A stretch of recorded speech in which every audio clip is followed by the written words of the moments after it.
आज रामनवमी का दिन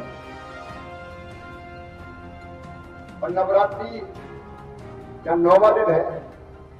आज सिद्धदात्री का, माँ का जो स्वरूप होता है सिद्धदात्री, मतलब माँ 9 दिन के व्रत के बाद सिद्धियां प्रदान करती है। और मैं भी माँ का भक्त हूँ। माँ से यही प्रार्थना करता हूँ कि माँ इस जनता पर कृपा की वर्षा करना, सुख समृद्धि और वृद्धि सिद्धि इस जनता की जिंदगी में आए और कभी आपकी आंखों में कभी आंसू न आ पाए। माँ आप सब पर कृपा की वर्षा करे। भगवान श्री रामचंद्र जी की कृपा आप पर बरसे।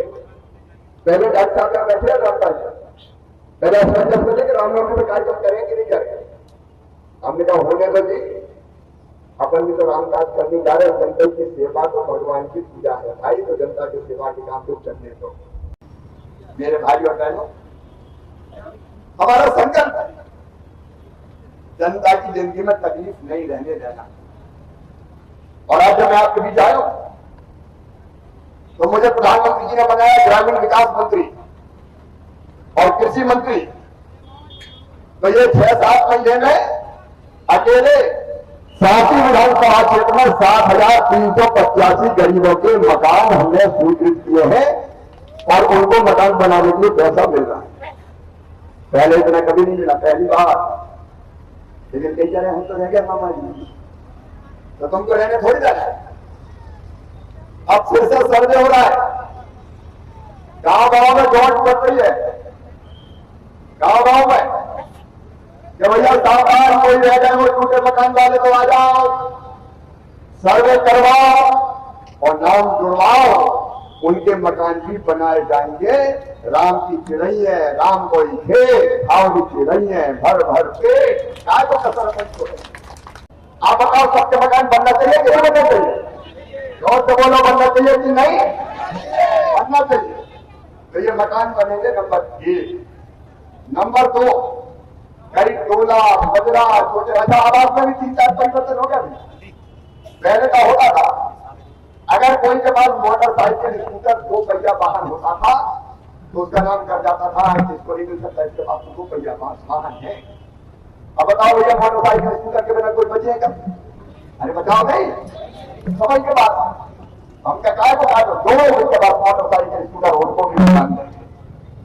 दूसरी शर्त लगी थी कि जिनकी आमदनी 10,000 रुपया से ज्यादा हो जाए हर महीना उनको मकान मिल जाएंगे। अब एक तरफ तो भैया लखपति दीदी बना रहे हैं और दूसरी तरफ कह रहे 10,000 रुपये आमदनी हुई तो नाम काटो। बताओ जी अच्छी बात है? अंदर से बोला नहीं है।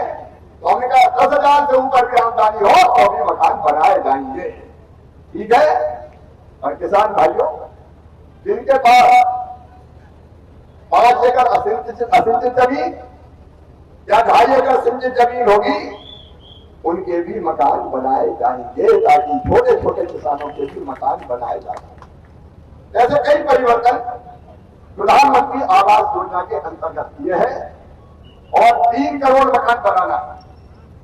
नगर परिषद में भी अब सर्वे हो रहा है, शहर में भी मकान बनाए, गांव में भी मकान बनाए।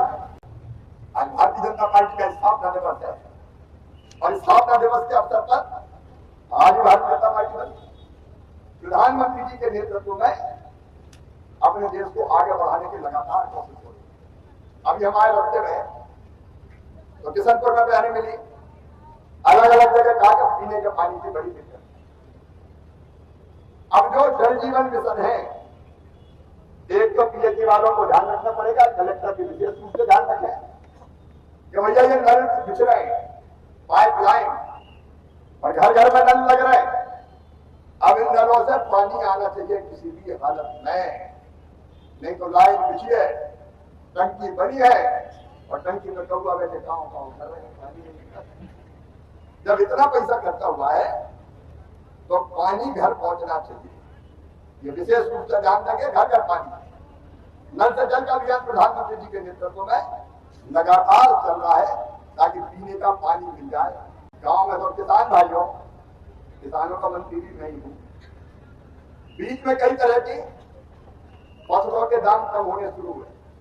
हमने तय किया प्रधानमंत्री जी के नेतृत्व में तुअर, मसूर, उड़द जितनी किसान पैदा करेंगे 100% खरीदी जाएगी। मिनिमम सपोर्ट प्राइस पे एक दाना नहीं छोड़ेंगे। गेहूं खरीदेंगे, धान खरीदेंगे, लेकिन बीच में कई लोगों ने टमाटर बोल दिए और टमाटर के रेट गिर गए। बहुत से टमाटर पैदा हो गए तो टमाटर की कीमत कम हो गई। अब हमने एक योजना और बनाई है कि टमाटर राज्य सरकार की एजेंसियां नेफेड के माध्यम से ट्रक में भर के, जहां ज्यादा कीमत है, जहां पैदा कर रहे हैं वहां 2 रुपया किलो और दिल्ली जाओ तो 40 रुपया किलो। तो हमने तय किया कि यहां से भर के ट्रक में वहां ले जाएंगे तो ट्रांसपोर्टेशन का खर्चा, मतलब ट्रक का भाड़ा किसान नहीं चुकाएगा, एजेंसी के माध्यम से केंद्र सरकार चुकाएगी, हम चुकाएंगे, ताकि ठीक दाम किसानों को मिल सके। यहाँ तो प्याज वगैरह पैदा नहीं होता, लेकिन उनके निर्यात पर प्रतिबंध था, वो प्रतिबंध हटाया और सोयाबीन के रेट इस साल बहुत कम हो गए। तो हमने तय किया कि विदेशों से जो सोयाबीन और बाकी तेल आएगा उस पर 10% टैक्स लगाएंगे, ताकि विदेशों का सस्ता सामान हमारे सोयाबीन को सस्ता ना कर सके। ऐसे एक नहीं, अनेकों फैसले किसानों के हित में जारी है। विकसित भारत के निर्माण में एक बात है, बार बार होने वाला चुनाव। अब अपने परिचय साल नवंबर दिसंबर में करे थे विधानसभा के चुनाव, फिर अप्रैल मई में हो गए लोकसभा के चुनाव। कितने पैसा खर्चा होते हैं, सरकार का पैसा खर्चा होता है, चुनाव आयोग कितना होता है पता है? चुनाव जो चुनाव चलते हैं पूरे देश में 5 साल 7 लाख करोड़ रुपया खर्चा होता है जनता का, 7 लाख करोड़। बता दो चुनाव एक संग हो जाते तो दिक्कत नहीं। अरे एक तरफ शिवराज सिंह का पोस्टर, एक तरफ प्रोग्राम चौधरी का पोस्टर गाड़ी में, तो एक भाषा दो, 2 ही होगी क्या? तो भैया 2 मशीन धर दो, एक विधायक की दबा दो और एक में बटन दबा दो, सांसद चल रहे को चुनाव चल रहे हैं, चुनाव चल रहे हैं। अरे ऐसा नाटक हो रहा है कि नवंबर दिसंबर में विधानसभा के, फिर लोकसभा के, वो नहीं खत्म हुए तो हरियाणा में चुनाव, महाराष्ट्र में चुनाव, जम्मू कश्मीर में चुनाव, झारखंड में चुनाव, और वो चुनाव खत्म नहीं हुए तो दिल्ली का दंगल, दिल्ली में चुनाव, दिल्ली के खत्म नहीं उसके अंदर बंगाल में चुनाव, बिहार में चुनाव, बिहार के खत्म नहीं है तो बंगाल में चुनाव। नेताओं के करो ही मत चुनाव ही करो। शिवराज सिंह का है बोले कहीं झारखंड चुनाव प्रचार देखने लगे। बताओ अच्छी बात है क्या? मैं दिल से पूछ रहा हूं, अच्छी बात है क्या? सब नेता चुनाव में लग जाते हैं। कई बार डॉक्टर प्रोग्राम रामपाल जी की ड्यूटी लगा दी तो जाओ क्या बिहार जाओ, तो 2 महीना वही पड़े, कहाँ गए थे? बिहार गए। प्रधानमंत्री जी भी चुनाव प्रचार में लग जाते हैं, मंत्री लग जाते हैं, सांसद, विधायक, अफसर कहाँ है, कलेक्टर साहब कहाँ है? पहले चुनाव कराने पर्यवेक्षक बन गए दूसरे जाते हैं, तो होगा काम तो 2-3 महीने लगा। अगर ये हो जाए कि 5 साल में एक बार लोकसभा और विधानसभा के चुनाव सारे देश के एक साथ हो जाए तो 4.5 साल चैन के साथ लेके काम करो, जनता की सेवा करो, बार बार के चुनाव से मुक्ति